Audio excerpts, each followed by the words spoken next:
Hey everyone, Julie Boye here. I'm so excited to welcome you back to the Self Love Project. And today I have a very special guest with me, Heather Hakes.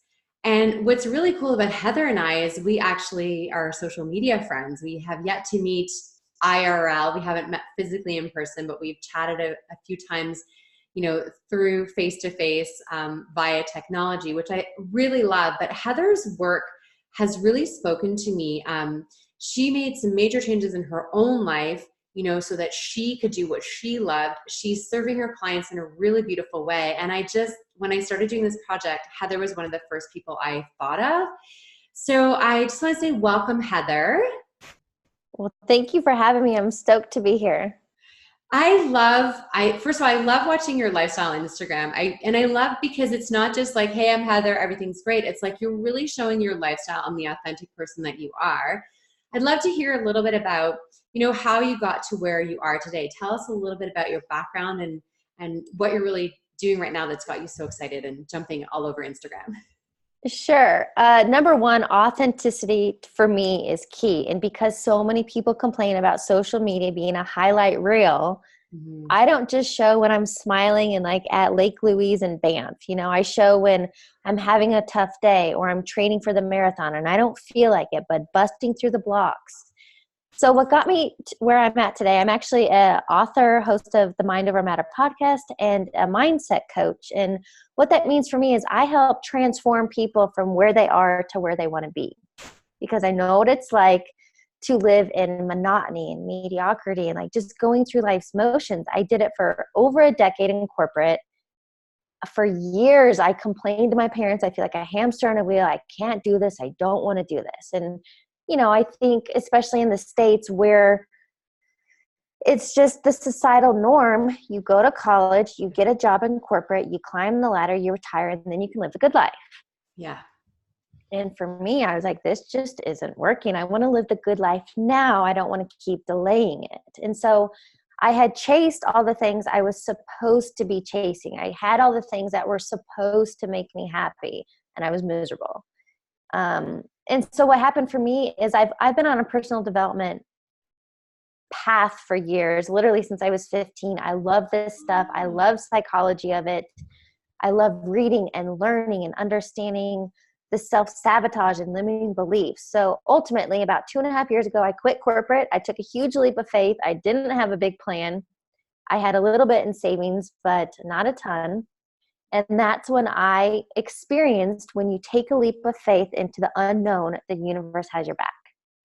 I ended up with a 6-figure payout from work through IPO, which means initial, it was Oh, through a stock offering. cool. Yeah. Very And then cool. that led me to going on, I couldn't plan for that. And I didn't know that until after I quit. So, Really? So yeah, you left just like, I'm going to do what I love because I'm sick and tired of complaining about the life that I have. So instead right. of complaining, you took action and then you were rewarded.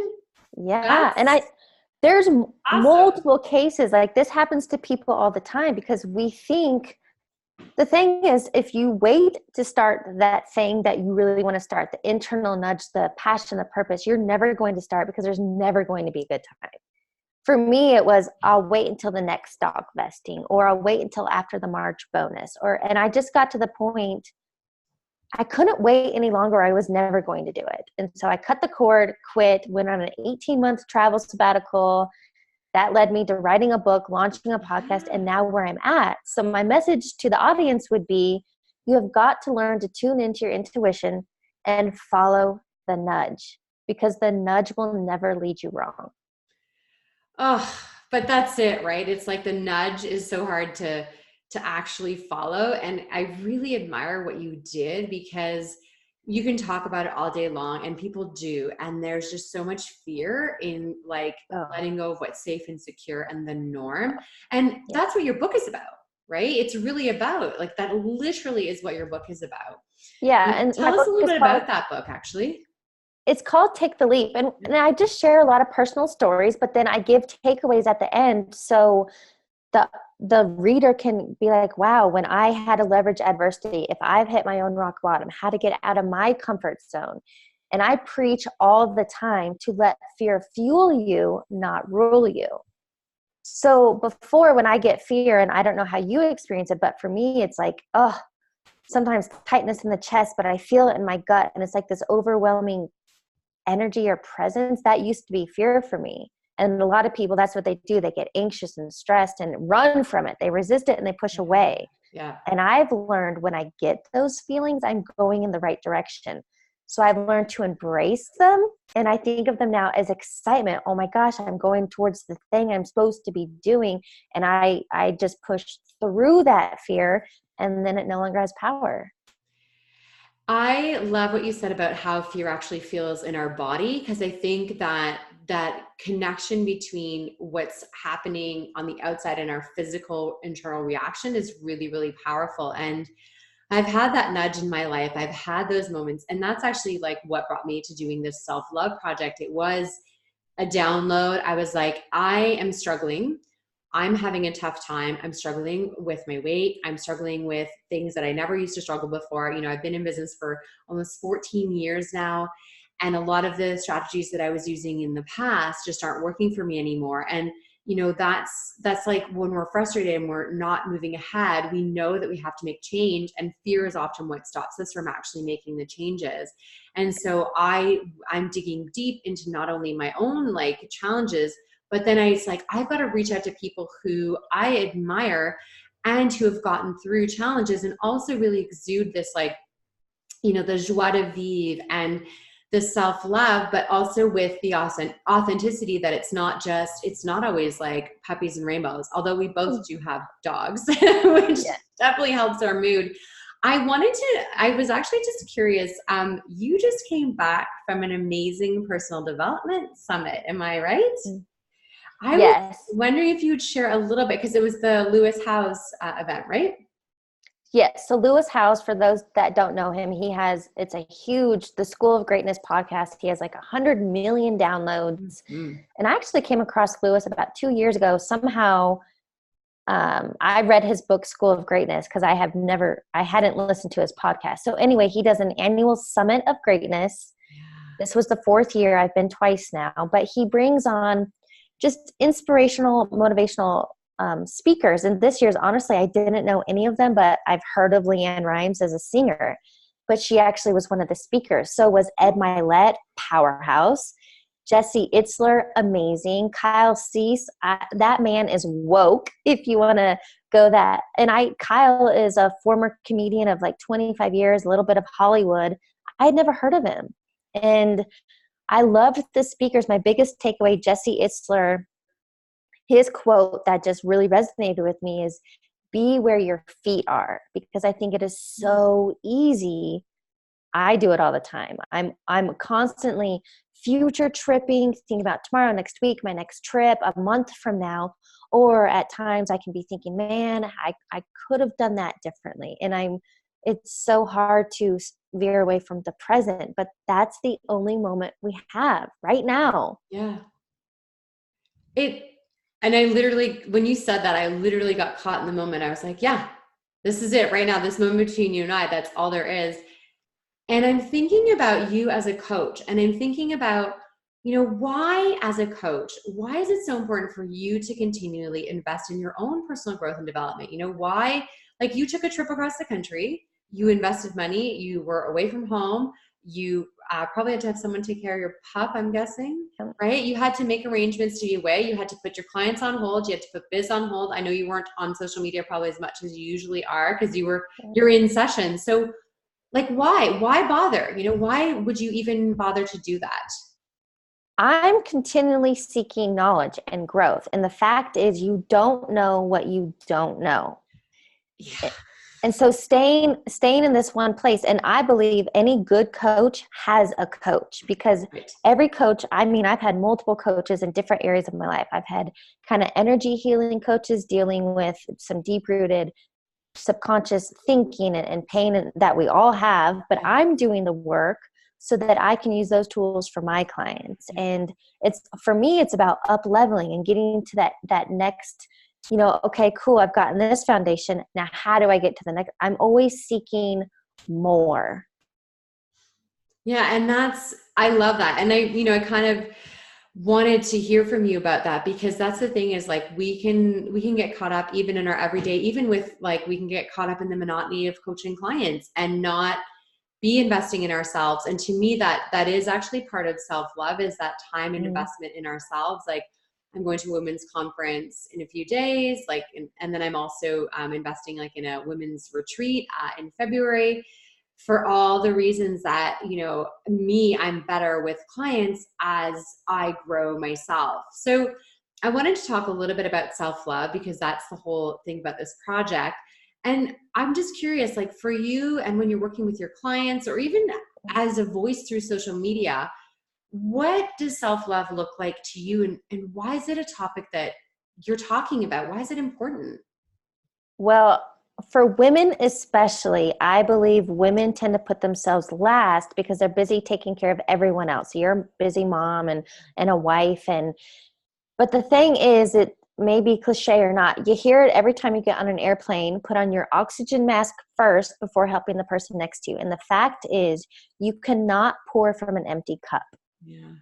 And so I come from a space of self-care is not selfish, it's necessary. And a lot of people I talk to, the best time to do it is first thing in the morning before your day gets hijacked, because if you can get up and you spend those first 20, 30, maybe an hour to do you, whether it's journal, meditate, read, enjoy that warm cup of tea, go for a walk, whatever it is for you, you have to re-energize and fill you up so you have that energy to provide for others.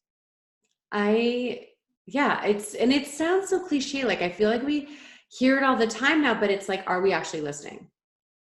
That's the thing. I'm listening, and I don't feel bad. You know what? It's also about creating boundaries, because it can happen to me too. I say yes to everything. I overcommit, then I'm stressed out, and that does no good. And I literally yesterday I had to postpone and cancel on something, because it's okay to say no. It's okay to change your plans.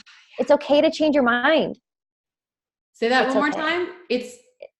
It's okay. You don't even need permission, but if you need it, here's your permission to change your mind, change your plans, and say no. Yeah. And I don't know why. Like, and to me, actually, that's really related back to self-love, is like, first of all, what is it lighting me up? What's bringing me joy? What's feeding my soul? What do you do in the morning? Like if you have your perfect ideal morning, which I know doesn't happen all the time, but Right. what does that look like just for you personally? I'm really curious. It's definitely, I have a 10-month-old puppy, so it's definitely been different with her, because it used to be I could just get up and go to the gym and do my thing and whatever. But now the first thing I have to take care of, I let her out, we do her thing. And then for me, I need that quiet time of, whether it's meditating, drinking my warm cup of tea, reading some in the book, I need movement. Maybe it's stretching. I love the gym in the morning. Otherwise it tends to get pushed off, and then not happen. Yeah. So it depends on the day. Yeah. If for you, would there be one like super non-negotiable in the morning? Like for me, my mornings I have a lot of different morning routines, but the non-negotiable for me is just the simple waking up, giving thanks for the day. I have like a mantra that I say, which is thank you for this gift of another day and the opportunity to be of service to others. And that's just what I say when I get up out of bed and my 2 feet hit the floor. And no matter what, like that is the teeny tiny little bit of non-negotiable morning for me, even though I have like other, some days are different. Like today I got up and I went to see the sunrise, but it's cloudy for 5 days straight. I don't necessarily go down to the beach and stand there in the clouds. But what is it for you? If there was just one thing when you're traveling, because you do travel quite a bit, is there one thing about your morning routine that is really non-negotiable? The quiet time first thing in the morning, because when I can quiet all the outside chatter, I can connect within. Oh, that's awesome. And do you find, is it through meditation? Is it through, or literally you can just sit quietly and that's enough for you? Yeah, sometimes it is just the quiet, the peace, the stillness. Yeah. That is just like, it is so, I can't even quite explain or describe it, but that just makes me feel focused, calm, and aligned. And that's how I can go on with my day. I love that you said aligned as well. Like we are a lot, and I think self-love has to do with being in alignment with ourselves first, with our core values, with what we're excited about and what we're passionate about. And what you did, the leap that you took, to me is actually a really enormous act of self-love, because you decided, like, I'm not going to live this way anymore. I am not happy. I'm not living my joy. And then you said, I'm going to do this. And that, it takes so much courage. And I just wanted to really say how much I admire that of you. And I think even if you're not talking about it every day about self-love, I think you're just an example of someone who just said, you know what? Got to do what's most important for me too. And that joy, I think, I'm sure, comes through with working with your clients. So if someone wants to work with you or just even learn from you, what are the best ways for them to do that? Well, I know you're aware, but I put out tons of content. So whether you're on YouTube, Instagram, Facebook, I even do some stuff on LinkedIn. It's just Heather Hakes. My last name is like Bakes Cakes. So there's tons of stuff. I have tons of freebies on my website for opt-ins, just, a 30-day challenge, self-care guides, dealing with your money story. So there's tons of opportunity out there and resources to get unstuck. So I love that you have a lot of free content. I love that you're always giving. And then do you still do one-on-one coaching with clients? Is that something you're still doing? I do. And mine is a 12-week, more or less, it's a 3-month package. And that's just building foundation and dealing with those limiting beliefs and setting the groundwork and framework with a roadmap on how to get to your end goal, whatever that may be. More money, relationships, starting that business. Maybe it is quitting corporate, whatever that is for you, it's creating the path.